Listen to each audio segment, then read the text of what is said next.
Depois da Guerra do Paraguai, o Uruguai passa por um período de grandes reformas no país, que puderam ser aplicadas principalmente pela centralização e estabilidade alcançados durante o período do militarismo. Por outro lado, o militarismo utilizava a repressão para fazer valer sua vontade contra seus opositores políticos.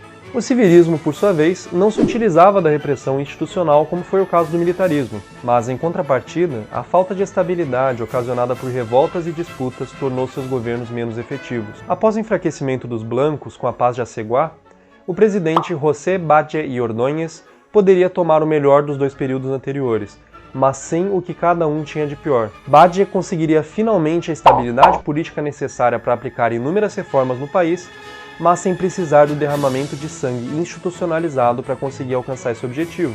Com ele, começava, quem sabe, o mais interessante período da política uruguaia, que lhe valeria o apelido de Suíça da América, o batismo.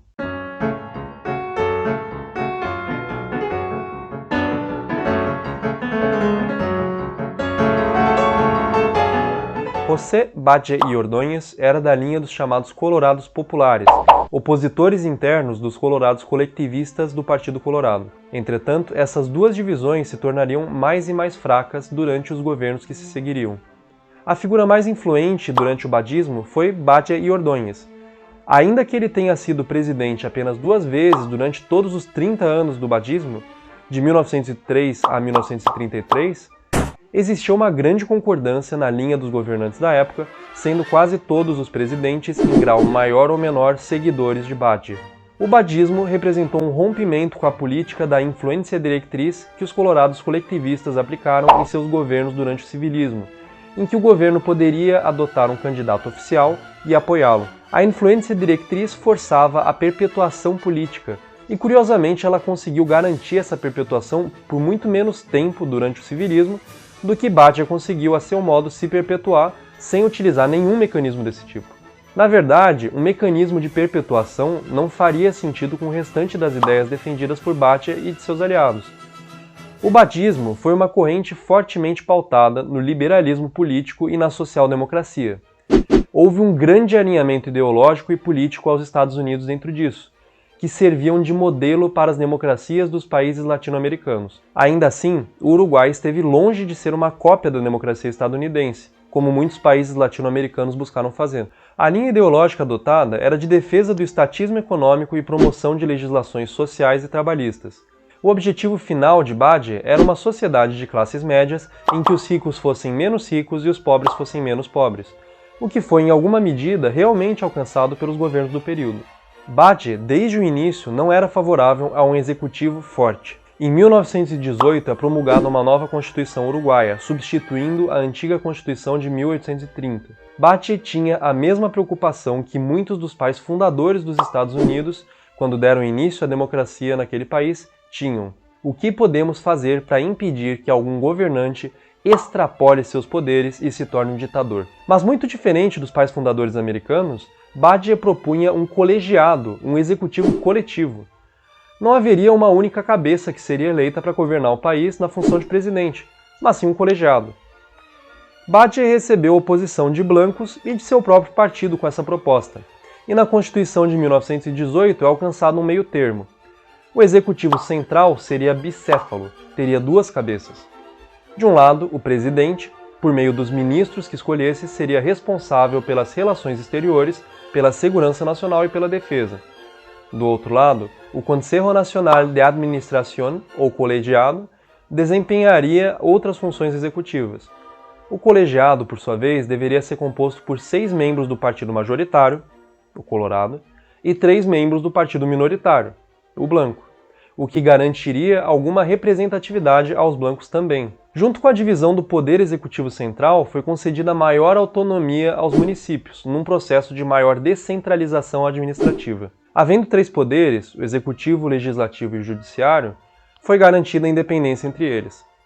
O Legislativo seria bicameral, a Câmara dos Deputados tendo seus membros eleitos diretamente para 3 anos de mandato, enquanto o Senado teria seus membros eleitos indiretamente para um período de 6 anos, com modificação de 1/3 dos quadros de 2 em 2 anos. O voto se tornava secreto e para todos os maiores de 18 anos.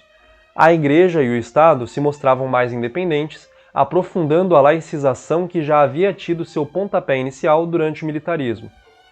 E, sobre militares e policiais, eles não teriam o direito de se manifestar politicamente, mas conservariam o direito ao voto. Abolia-se também a pena de morte.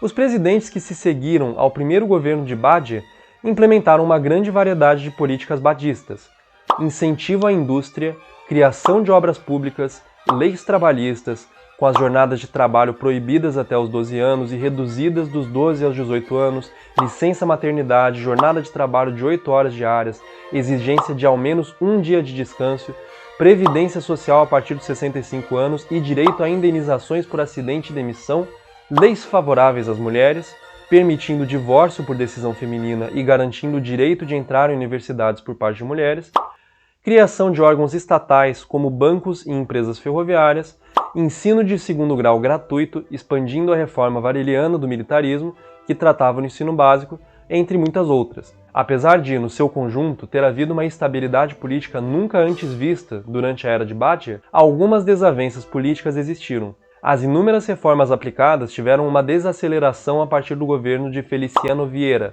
no que ficou conhecido como Alto de Vieira.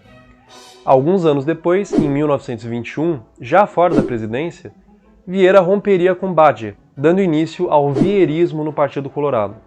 Tanto a unidade política dos governos do badismo quanto a própria situação econômica começaram a estagnar em 1920.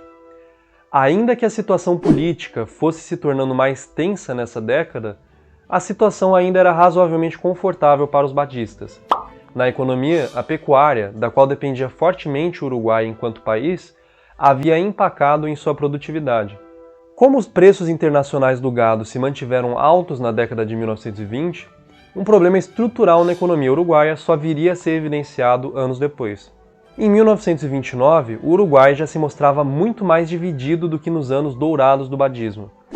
Uma linha de políticos colorados não alinhados a Badie já se fazia notar com alguma força. O próprio presidente, Juan Campestegui, era opositor a Badie. Mas mesmo Campestegui não defendia políticas muito diferentes dos batistas como um todo. Entretanto, é em 1929 que dois eventos têm consequências drásticas para a política uruguaia. De um lado, José Badie y Ordóñez, a figura política mais importante e mais unificadora do Partido Colorado, morre. Badie, na época, não tinha ninguém à altura, e é criado um vazio de liderança política dentro do país. Junto a isso, ocorre a crise de 1929 nos Estados Unidos, com impactos devastadores para o mundo capitalista inteiro, afetando profundamente a certa estabilidade econômica que o Uruguai ainda conseguia manter. Em 1931, apesar das dificuldades, o badismo ainda permanecia vivo. É eleito Gabriel Terra, um político colorado que havia sido muitas vezes contrário a Badie, mas que seguiu os preceitos do badismo durante as décadas anteriores. Especialmente, Terra havia feito oposição à Constituição de 1918. O presidente, segundo essa Constituição, contava com relativamente pouco poder de ação. Em 1933, culpando o sistema de colegiado e a fraqueza da figura do presidente e a outras instituições vigentes pela crise econômica pela qual passava o Uruguai, Gabriel Terra dá um alto golpe com o apoio dos brancos. O parlamento é dissolvido, bem como o colegiado, e se punha fim à democracia uruguaia, matando o badismo definitivamente. A ideia de morte da democracia e de morte dos ideais do badismo foi levada tão a sério pelo ex-presidente Baltasar Brum que este vai em via pública e comete suicídio em protesto ao alto golpe de Gabriel Terra. Daí em diante, um novo episódio na história uruguaia tem início. Entretanto, as ideias de Badie não foram ao caixão com ele. Não muitos anos depois, um novo Badie surgiria para, a seu modo, dar continuidade nos projetos de uma das maiores figuras da política uruguaia. Mas até lá, revoltas e reviravoltas ainda haveriam de ocorrer. Até a próxima!